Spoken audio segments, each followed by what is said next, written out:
and David Espada. I didn't know them, and they were there. The first thing I asked, is this case real? And they said, yes, this case is real. We don't know what it is. Was this a joke that made someone to you? No, it's not a joke. We don't know about the joke. Then I presented this case first in Mérida, then in Mexico City, in the national television. After I presented it, the case was taken to the front page of the second largest paper in Mexico, Milenio. And they said they made fun of Maussan. These young kids declare that all this was a joke. I talked to them and I said, did you declare this? And they said, no, nobody has come to see us. This is a complete lie. They are attacking us now and we haven't talked to anyone. It means that the media made up this story to discredit this incredible video. Everybody in Mexico is talking about it. You know, they dedicated editorials to this video, saying Jaime Maussan deserves it. They made fun of him. He deserves this. Finally, somebody did it. Jesus Christ. We've been waiting for this for so long. Finally, somebody got him, you know, by the throat. And then I said to the paper, no, they made fun of you. Not me, you. No, it's not true. No, talk to the witnesses. And they had to talk to the witnesses. And the witnesses say, it's true. Everything you wrote is a lie. And they have to say it in the newspaper. For the first time then, they have to take it. Instead of making fun of me, they were making fun of them.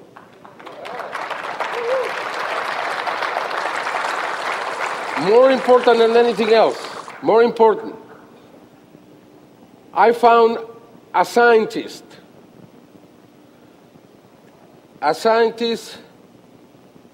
who has taken readings in the place and who has found energy levels. Well, let me present first the video and then we talk about it. This is the video taken by the cellular phone video camera. Watch the post in the left, in the back. The hour, 2 o'clock in the morning. 2 boys playing with the ball. Then, look what is going to appear there. There. No mames, ¿dónde? Te juro que allá, atrás del poste algo me tocó, cabrón. Ya, pero no dejes de grabar, güey. This is a second zoom. Cabrón. And look. Velo, güey. No mames, lo vieron, güey. No mames, vámonos. No. Now look closely. Once again, there. No mames, ¿dónde? Te juro que allá, atrás del poste algo me tocó, cabrón. Ya, pero no dejes de grabar, güey. Then it shows again. There. Velo, güey. No mames, lo vieron, güey. No mames. Now in slow motion, look.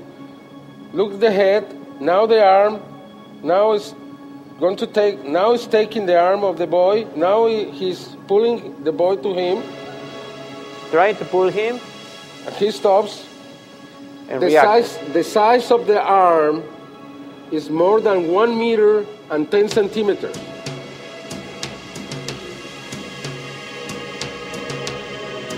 Now it's clearer. This is an enhanced contrasted version. This is the frame still, where you can see the length of the arm. Here. A bald head. And also you can see that you cannot see legs. So it seems that it's floating. It gives the impression that it's behind the post, but it's not behind the post. It's just a short, more far from the lamppost. However, we don't know if it's floating, if it appears from nowhere. I don't know. It doesn't matter. What it matters is What it matters is that a scientist took an instrument, a Geiger, and he recorded very high radiation in the place. Very high frequency radiation and very low frequency radiation. So low that is unheard of, or so high that is unheard of. 49 roentgens per hour, I think, or per minute. I don't know. So somebody knows. It's very, very high. They took rocks, plants, and even some parts of the post to a laboratory because the radiation was as high or higher than Chernobyl. Okay? They were scared, but they found that the plants, the rocks, and everything there didn't have the radiation in it. Then they took the Geiger again, and they found the same energy there. What proves that the energy is just there floating. It's in the space. It's like a hole in the space. And this is why this is probably the most important case ever, because any scientist can go there now with a Geiger counter and have exactly the same readings. The energy is still there since March the 20th. The same level. It hasn't reduced a bit. For that reason, I challenge any scientist, any American crew, any media that wants to go there and take the special equipment and measure there if there is energy, and they are going to find it. If they find it, then they will have to accept that it's not understandable what is going on there. We have, for the first time, physical evidence, something that we never had in the UFO encounters. It's very difficult to have that kind of evidence. I hope that someone takes this challenge in the US and takes the risk and go there and do their own investigation. This is...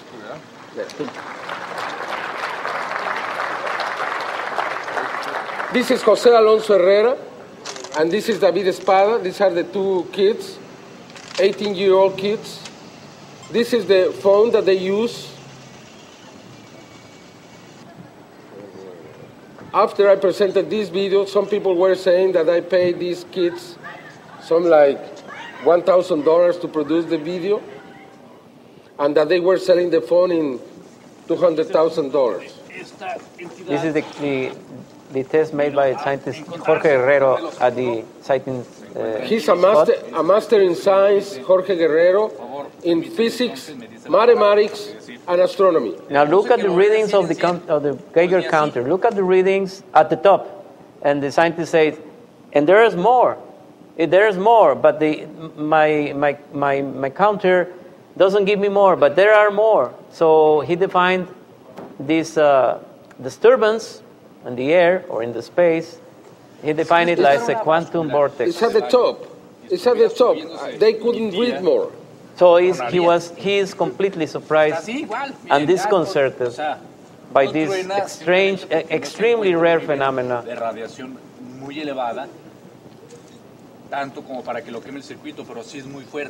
He is explaining